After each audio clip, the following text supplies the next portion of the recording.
Bonjour et bienvenue, vous écoutez De l'huile dans les rouages, le podcast de vulgarisation dédié à l'amélioration continue.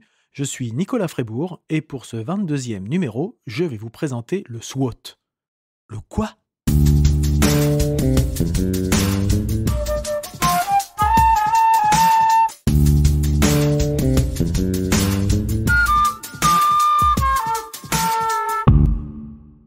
Donc le SWOT, peut-être que parmi vous, il y a des gens qui le connaissent déjà, et pour d'autres, c'est une espèce de barbarisme que je viens de formuler. Le SWOT, en fait, c'est un acronyme, je vais revenir dessus tout à l'heure. Donc le SWOT, c'est un outil d'analyse a priori, donc qui est une forme de matrice de comparaison des éléments externes, internes, positifs et négatifs, que ce soit d'un projet, d'une activité ou d'un organisme. Cet outil permet de définir des stratégies pour développer un nouveau potentiel, pour développer l'existant, ou aussi pour identifier une menace qui pèse sur l'activité. Ça permet, entre autres, d'étudier la pertinence et la cohérence des actions qu'on met en place dans un système de management. C'est donc un outil décisionnel qui aide à formaliser les points positifs, les points négatifs et les facteurs de l'environnement pouvant avoir un impact favorable ou défavorable sur un projet ou une activité. Cet outil décisionnel permet aussi l'évaluation préalable d'un programme d'action. Ça permet de réduire les incertitudes et donc, de fait, d'orienter la stratégie vers laquelle on veut aller et qu'on veut développer. Comme pour beaucoup de choses, la Commission européenne a établi une définition pour l'analyse SWOT.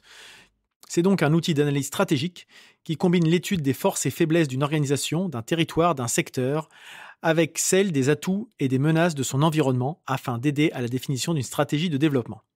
En gros, c'est ce que je viens de dire, mais formulé par la Commission européenne. Alors SWOT, je ne l'ai pas appelé pour l'instant, mais si vous écoutez cet épisode, vous avez dû voir comment ça s'écrivait. SWOT, c'est une méthode.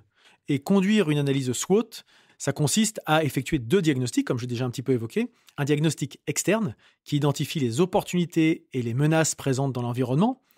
Pour cela, il y a plusieurs outils d'analyse qui permettent cette analyse, par exemple l'outil Pestel, sur lequel je reviendrai peut-être un jour, et un diagnostic interne qui identifie les forces et les faiblesses du domaine d'activité stratégique.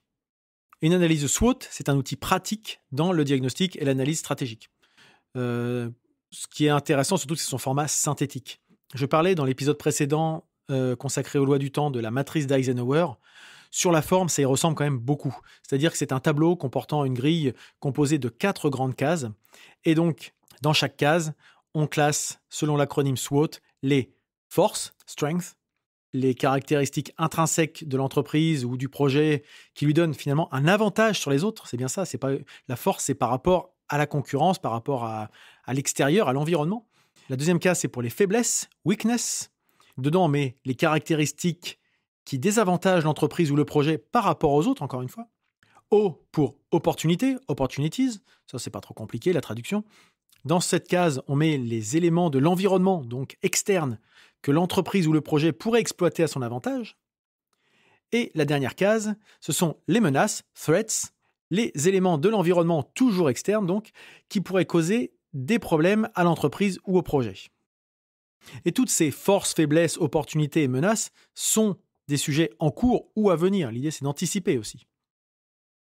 Alors là, je vous disais qu'il fallait tout répartir dans les cases, mais une fois que la répartition dans chaque case est effectuée, il faut passer à l'analyse, parce que l'outil en tant que tel, il ne sert à rien. C'est bien beau d'avoir classé les choses, mais qu'est-ce qu'on en fait? Toujours l'importance de donner du sens à ce qu'on fait. Si on fait les choses juste parce qu'il faut les faire ou parce qu'on l'a toujours fait, ça n'apporte que peu d'intérêt dans un fonctionnement managérial. Et donc l'analyse vous permet de voir que si vous arrivez à mixer, si vous arrivez à composer un tableau dans lequel vous allez avoir des grandes choses qui se regroupent, vous allez avoir, quand une force et une opportunité se rejoignent, vous allez avoir une priorité maximale à donner, parce que c'est un gros potentiel de développement pour votre activité.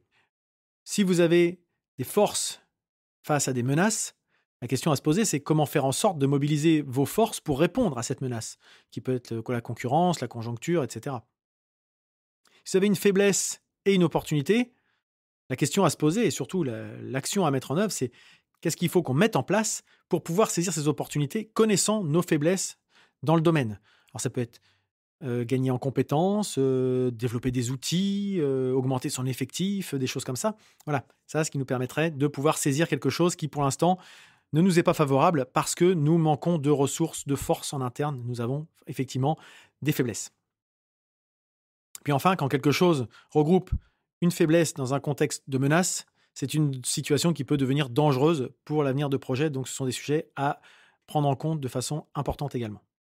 Et donc, vous voyez qu'avec cette approche, ça permet de savoir quels sont vos axes de priorité, sur quel point vous devez travailler et de savoir, et surtout, pour quelles raisons vous le faites. C'est-à-dire que là, vous avez l'origine des choses. Vous ne le faites pas juste parce qu'un matin, quelqu'un se lève et se dit « ça serait bien qu'on lance telle action ». Non, là, on le fait en toute connaissance de cause parce qu'on a étudié et on sait que ces actions répondent à un vrai besoin actuel ou à venir.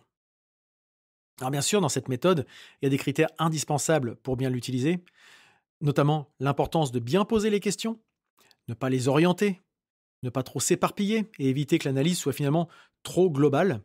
D'ailleurs, il est préférable de se focaliser sur un domaine d'activité plutôt que sur toute une activité ou sur toute une entreprise, quelque chose de trop important. Parce que derrière, le risque, c'est de définir des solutions génériques et finalement peu efficaces de manière opérationnelle.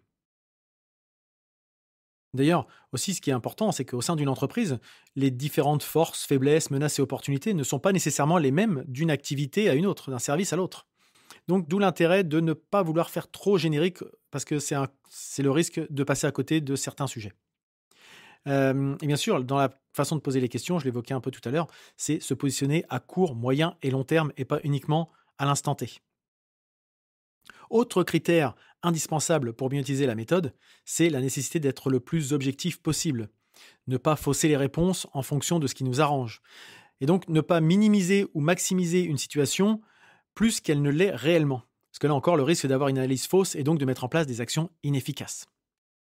Voilà ce que je peux vous dire pour la méthode SWOT. Alors, si vous la connaissez déjà, c'est peut-être qu'une redite, peut-être qu'effectivement, je n'ai qu'effleuré le sujet. L'idée, c'est de la vulgarisation, encore une fois. Mais c'est quelque chose, moi, que j'utilise régulièrement avec les entreprises que j'accompagne, hein, bien sûr. Quand on fait l'analyse stratégique, compréhension du contexte de l'organisme, c'est quelque chose de très, très important et qui permet d'aider les gens à se familiariser avec ce type d'approche. Parce que c'est un outil, comme je disais, qui est synthétique, qui est facile d'accès et on ne met pas en place toute une usine à gaz qui peut faire peur et qui se dit ça, c'est pas pour nous, c'est bon pour les grosses boîtes. Sachez qu'il y a d'autres méthodes qui existent. Alors moi, je ne les utilise pas, mais en me renseignant, j'ai pu voir qu'il y avait d'autres approches qui existaient, notamment CEPO, qui est encore un acronyme pour succès, échec, potentialité et obstacle. Et puis, un dérivé du SWOT qui est le SVOR, SVOR, pour force, vulnérabilité, opportunité et risque. Donc, ce ne sont pas des choses que je connais ou bien sûr que je maîtrise. Voilà donc ce que je pouvais vous dire sur le SWOT. Je suppose que si vous êtes encore là, c'est que cela vous a intéressé. Vous pouvez me suivre sur les réseaux sociaux, que ce soit Facebook, Twitter, Instagram, LinkedIn, en tapant de l'huile dans les rouages. Bien sûr, abonnez-vous à ce podcast dans votre application de podcast préférée ou directement sur le site delhuiledanslerouages.fr, sur lequel vous pouvez également vous abonner à la newsletter hebdomadaire dédiée à l'amélioration continue. N'hésitez pas à me répondre ou à me poser des questions sur les réseaux sociaux ou via le site delhuiledanslerouages.fr. pour des sujets que vous souhaiteriez que j'aborde, des problématiques que vous rencontrez, des éclaircissements sur les thématiques ou du vocabulaire abordé. Et enfin, si ça vous a plu, parlez-en autour de vous. Vous pouvez laisser des notes et des commentaires sur les annuaires de podcasts de type Apple Podcast. Et surtout, n'hésitez pas à partager ce podcast autour de vous, le bouche-à-oreille et la recommandation étant les meilleurs moyens de promotion. Merci de m'avoir écouté, je vous souhaite une très bonne journée et je vous dis à bientôt.